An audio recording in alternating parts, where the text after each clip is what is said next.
Hello and welcome to this little video about the C chord and how to play it on the guitar. Now you may think, why do we need a video on how to play a C chord? Isn't looking at a chord box enough? Well, it's what you can and can't do with it that matters, and this is what I'd like to talk to you about. Let's start with the open position C chord. Looks like this. You can add the little finger here on top as well. Once you can play it, that means playing it in context, so in a few different songs, switching to it and from it, and strumming and picking, etc. Once you can do that, you must look at how to turn this into a movable shape. And this is the next step for our C chord. This is where the potential problems begin. This is the fork in the road. If you get this right, you can understand the guitar. If not, it will remain a mystery. So let's move it up to an E chord. First of all, it becomes difficult to fret the full shape here. So here's C, here's an E. Let's visualize this full shape. So we see this, but we only play a fraction of it. Let's move it around the neck to build other chords. So that's A, G, F, E, D, C.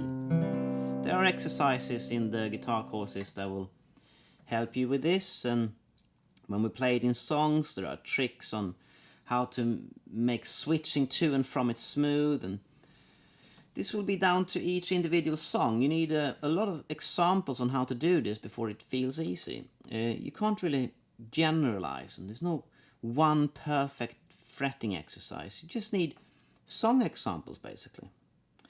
Okay, so we can play it in open position, and if we play fractions of it, we can play it as a bar chord or as a chord shape. I feel chord shape is a much better name for it. The next step is to identify all intervals. So that's root, third, fifth, root, third, and we could have that fifth on top as well. This is very unusual. Most guitar chords aren't laid out perfectly like this, or in a perfect ascending order of the intervals like this. Only this C chord / shape is.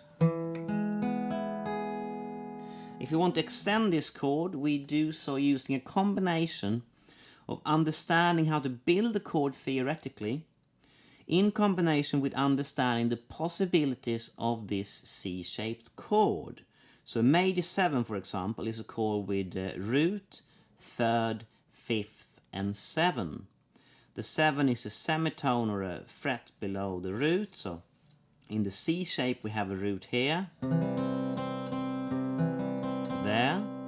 We lower that to make a C major 7. Open position C major 7, E major 7 in a C shape. For a dominant 7, we lower the 7 one more to a flat 7. That means you have to switch string there, so C, B, B flat. Open position C7, E7 in a C shape.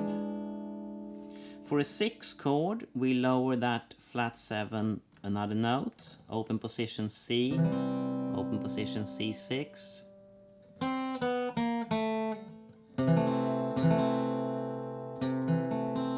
E6 in a C shape. For a sus2, we replace the third with a 2. It's been suspended as a C. Open position C sus2. If we want an add 9, we take that 2 and put it up an octave, and we bring back the third, because an add 9 chord has a 2 and a third. Open position C add 9 looks like this. You can do that as well. Again, you need actual songs that have these chords in them in order to play it. So for example, Talking About a Revolution plays a C add 9 with an open E string as well. Time of Your Life doesn't, it's just like that. Doesn't play that note. Let's take a look at one more chord, sus4. Here again we move the third. We replace it with a 4. The third has been suspended to a 4th. 1 fret above the third. Without real song examples, this information is kind of pointless. You have to experience these chords through playing songs. There are more things we can do to this C shape. We can turn it into a major pentatonic. To do this, we visualize the chord shape. We add the notes that are missing around it. So a major pentatonic is root, 2, 3rd, 5th and 6th. If we can see the chord shape, we built our sus2, add 9, 6. We know where those intervals are. We can build this scale. 1, that's the root. 2, 3, 5, 6. 1, 2, 3, 5.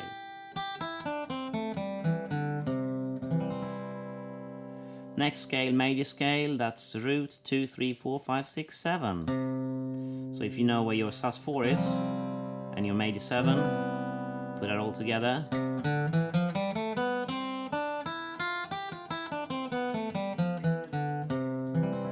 Mixolydian, same thing but with a flat 7, so you know how to build your dominant 7 chord now. So there's that note.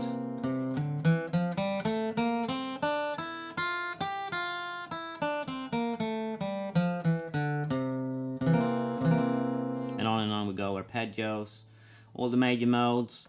All chords can be built as long as you can visualize the C chord as a shape and know where all the intervals are.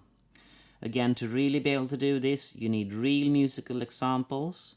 You need to experience all this stuff in actual songs. And in my step-by-step guitar courses, that's what we do. I hope to see you there.